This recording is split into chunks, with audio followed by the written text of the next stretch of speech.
प्रभु नाम गौरव हो। आपण मैंने जिते जन देखुं समस्त को मोर नमस्कार एवं प्रेज द लॉर्ड। प्रिय प्रभु लोक मैंने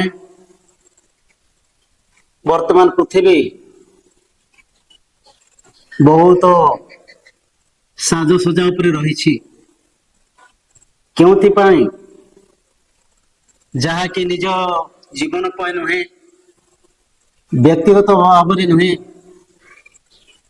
देश देश मध्य युद्ध करने प्रस्तुत लोक मान सहित युद्ध करने प्रस्तुत धनर प्रस्तुत मारण अस्त्र प्रस्तुत एवं जे जार जमी अच्छी कई तो ज्ञान प्रस्तुत होती एवं शारीरिक सौंदर्य प्रस्तुत होती मान मर्यादा प्रस्तुत होती जाको जोड़ा इच्छा जे जिमती इच्छा करुची सेमती से प्रस्तुत होची किंतु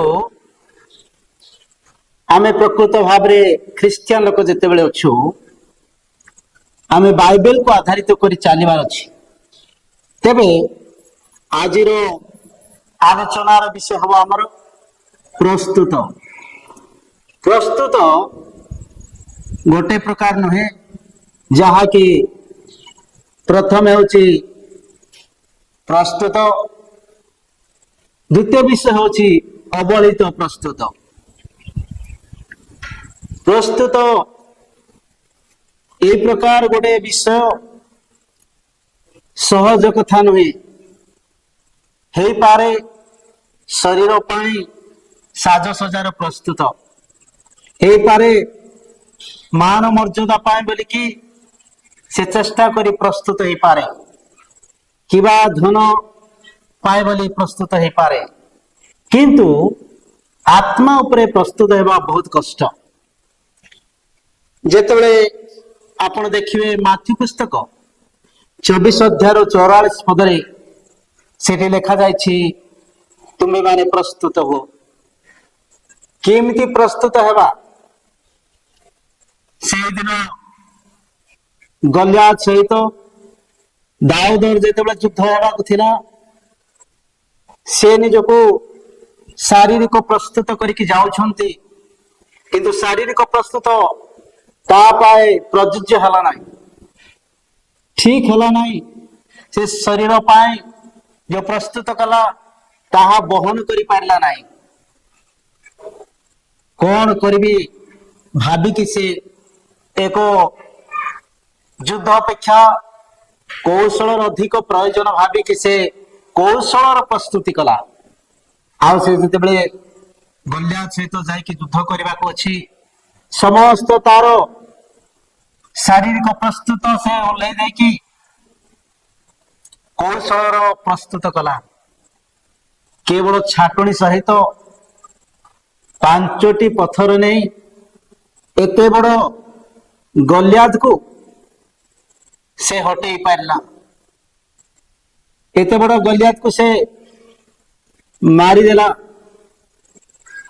प्रिय प्रभु लोक माने आत्मिक जीवन प्रस्तुत वर्तमान परिस्थिति रे समस्त आवश्यक से आत्मा रे तुम्हें माने प्रस्तुत हो बोले लेखा अछि आमे आत्मिक जीवन रे प्रस्तुत हेउछु कि यदि आत्मिक जीवन रे प्रस्तुत ना हो तेबे हम पाई कौन हेबो सेटा जानिबा दरकार जो माने आत्मिक जीवन प्रस्तुत नहंती ता अछि द्वितीय पॉइंट को जीवा अबलित प्रस्तुत ये अबलित प्रस्तुत जीवन भावुछंती लोक माने जे कोनसी समय मध्य मु स्वर्ग को जाई पारबी किछि मोर असुविधा नाही जीवन थिबा पर्यंत मु पाप करिबी पृथ्वीर सुख सब मु पाइबी मरिबा समय मु जीवन को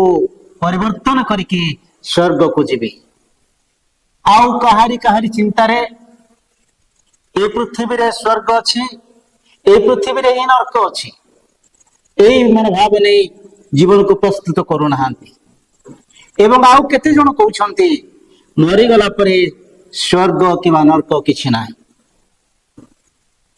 ପ୍ରିୟ ପ୍ରଭୁଙ୍କ ଲୋକମାନେ, ସେଇଦିନ ଧନୀ ସହିତ ଲାଜାରଙ୍କର କଥା ହେଇଥିଲା। ଯେଉଁ କଥା ହେଲେ ଅବ୍ରାହ୍ମଙ୍କ କୋଳରେ ଲାଜାର ଥିଲେ, ଧନୀ ଲୋକ ନର୍କରେ ଥାଏ କି ଛଟପଟ ହେଇକି ତାର ଆଙ୍ଗୁଠିର ପାଣି ଇଚ୍ଛା କଲା। ତାହା ମାନେ ନିଶ୍ଚିତ ଭାବରେ ସ୍ୱର୍ଗ ନର୍କ ଅଛି। ଏଥିପାଇଁ ଏ ଜୀବନ ଥାଉ ଥାଉ ପ୍ରସ୍ତୁତ ହେବା ଦରକାର। ମନୁଷ୍ୟ ଜୀବନ କେତେ ବର୍ଷ? ବହୁତ କମ ବର୍ଷ, ଯାହାକି ପବିତ୍ର ଧର୍ମ ବାଇବେଲରେ ଲେଖାଯାଏ। ଗୀତ ସହିତ 90 ଅଧ୍ୟାୟ 10 ପଦରେ ମନୁଷ୍ୟର ବୟସ୍କ 70-80। ଜଣେ ଯଦି ସୁଖରେ ରହିବା ପାଇଁ ଇଚ୍ଛା କରିବ, ନିଜ ଜୀବନ ପ୍ରସ୍ତୁତ କରିପାରିବ ନାହିଁ, ତେବେ ତା ଜୀବନ 70-80 ବର୍ଷ ପାଏ। ତାପରେ ସେ କୁଆଡେ ଯିବ? ଏଥିପାଇଁ ଅବହେଳିତ ପ୍ରସ୍ତୁତ ହେବା ଦରକାର ନାହିଁ। ଖ୍ରୀଷ୍ଟିଆନ ଜୀବନ ଯେକୌଣସି ସମୟରେ ଦ୍ୱିତୀୟ ଆଗମନ ହେଉ, ଯେକୌଣସି ସମୟରେ ମନୁଷ୍ୟର ମୃତ୍ୟୁ ହେଉ, ସେ ସବୁବେଳେ ପ୍ରସ୍ତୁତ ଥିବ। ସେ ଯେତେବେଳେ ମରିଯିବ, ଯେକୌଣସି ଜାଗାରେ ମରିବ, ଯେକୌଣସି ସମୟରେ ମରିବ, ସେ ଯେତେବେଳେ ପ୍ରସ୍ତୁତ ଥିବ, ସେ ମରଣକୁ ଭୟ କରିବ ନାହିଁ। ଆଉ ନିଶ୍ଚିତ ଭାବରେ ସେ ସ୍ୱର୍ଗ ପାଏ ବୋଲିକି ପ୍ରସ୍ତୁତ ଥିବ, ସେ ଭୟ କରିବ ନାହିଁ। ପ୍ରିୟ ପ୍ରଭୁଙ୍କ ଲୋକମାନେ, ଯାହାକି ଲୋକ ପୁସ୍ତକ 12 ଅଧ୍ୟାୟ 46 ପଦରେ ଲେଖାଯାଏ, ସେଇଠି ଗୋଟେ କଥା, ତାହେଲେ ଯେଉଁ ଦିନ ସେ ଅପେକ୍ଷା କରୁନଥିବ ଓ ଯେଉଁ ଦଣ୍ଡ ସେ ଜାଣିନଥିବ, ସେହି ଦିନ ଓ ସେହି ଦଣ୍ଡରେ ତାହାର ପ୍ରଭୁ ଆସିବେ। ଅବହେଳିତ ଲୋକମାନଙ୍କର ଜୀବନ ଅବହେଳାରେ କାଟିବ। ତାର ମୃତ୍ୟୁ ପର୍ଯ୍ୟନ୍ତ ସେ ଅବହେଳାରେ ରହିବ। ସେ ଜୀବନକୁ ପ୍ରସ୍ତୁତ କରିପାରିବ ନାହିଁ, ତା ପରିବାରକୁ ପ୍ରସ୍ତୁତ କରିପାରିବ ନାହିଁ, ତା ସମାଜକୁ ସେ ପ୍ରସ୍ତୁତ କରିପାରିବ ନାହିଁ, ତାର ଆଉ ପିଲାମାନଙ୍କୁ, ପରିବାରକୁ, କାହାକୁ ସେ ପ୍ରସ୍ତୁତ କରିପାରିବ ନାହିଁ, ଯେହେତୁ ଅବହେଳିତ ଜୀବନ। ଖ୍ରୀଷ୍ଟିଆନ ଜୀବନ ତାହା ନୁହେଁ। ଖ୍ରୀଷ୍ଟିଆନ ଜୀବନ ଯାହାକି ମାଥ୍ୟୁ ପୁସ୍ତକ 25 ଅଧ୍ୟାୟ 3 ପଦରେ ଲେଖାଯାଏ, ପ୍ରସ୍ତୁତର ଜୀବନ। 10 କୁମାରୀ ମାନଙ୍କ ମଧ୍ୟରେ 5 ଜଣ ସୁବୁଦ୍ଧି ଥାଇକି ପ୍ରସ୍ତୁତ ଜୀବନ କାଟୁଥିଲେ। ହଠାତ୍ ବର ଆସିଲେ ମଧ୍ୟ ସେମାନଙ୍କର କୌଣସି ଭୟ ନଥିଲା, ଯେହେତୁ ସେମାନେ ପ୍ରସ୍ତୁତ ଜୀବନ କାଟୁଥିଲେ। ପ୍ରିୟ ପ୍ରଭୁଙ୍କ ଲୋକମାନେ, ଆଜି ଆମେ ଆମ ଜୀବନକୁ ପଚାରିବା, ପ୍ରକୃତ ଭାବରେ ମୁଁ ପ୍ରସ୍ତୁତ ଅଛି କି? ଖ୍ରୀଷ୍ଟିଆନ ଜୀବନ ହିସାବରେ ମୁଁ ପ୍ରସ୍ତୁତ ଅଛି କି? ମୋ ପରିବାର ପ୍ରସ୍ତୁତ ଅଛନ୍ତି କି? ଆମେ ପ୍ରଶ୍ନ କରିବା। ଖ୍ରୀଷ୍ଟିଆନ ଜୀବନ ହିସାବରେ ନିଜକୁ, ପରିବାରକୁ, ସମାଜକୁ ଆମେ ସମୀକ୍ଷା କରିକି ଦେଖିବା ଏବଂ ପ୍ରଶ୍ନ କରିବା, ମୁଁ ପ୍ରସ୍ତୁତ ଅଛି କି? କେଉଁ ସମୟରେ ମଣିଷର ପ୍ରାଣ ଯିବ, ଏ ଯିବା ପୂର୍ବରୁ ମନୁଷ୍ୟ ନିହାତି ପ୍ରସ୍ତୁତ ଜୀବନ କାଟିବା ଦରକାର। ଯଦି ପ୍ରସ୍ତୁତ ନାହିଁ, ତେବେ ଏତେ ବର୍ଷ ବଞ୍ଚି କିଛି ଲାଭ ନାହିଁ, ଏତେ ଉପାସନା କରି କିଛି ଲାଭ ନାହିଁ, ଈଶ୍ୱରଙ୍କ ବାକ୍ୟ ଶୁଣି କିଛି ଲାଭ ନାହିଁ, ସକାଳେ ଉଠି ପ୍ରାର୍ଥନା କରି କିଛି ଲାଭ ନାହିଁ, ବିଭିନ୍ନ ସଭା ମିଟିଂକୁ ଯାଇ କିଛି ଲାଭ ନାହିଁ, ତାର ସବୁ ବୃଥା ହେଇଯିବ। ସେଥିପାଇଁ ଆମେ ଖ୍ରୀଷ୍ଟିଆନ ହେଇଛୁ ସ୍ୱର୍ଗକୁ ଯିବା ପାଇଁ। ଯଦି ସ୍ୱର୍ଗକୁ ଯିବାର ଅଛି, ତେବେ ଆମକୁ ପ୍ରସ୍ତୁତ ଜୀବନ କାଟିବା ଦରକାର। ପ୍ରସ୍ତୁତ ହେଇଥିଲେ ଯେକୌଣସି ସମୟରେ ପରମେଶ୍ୱର ଆମକୁ ଡାକନ୍ତୁ, ଆମର କିଛି ଭୟ ନାହିଁ, ନିଶ୍ଚିତ ଭାବରେ ଆମେ ସ୍ୱର୍ଗକୁ ଯାଇପାରିବା। ପ୍ରଭୁ ଆପଣମାନଙ୍କୁ ଏବଂ ମତେ ଏବଂ ଏ ବାକ୍ୟ ଉପରେ ଆଶୀର୍ବାଦ କରନ୍ତୁ।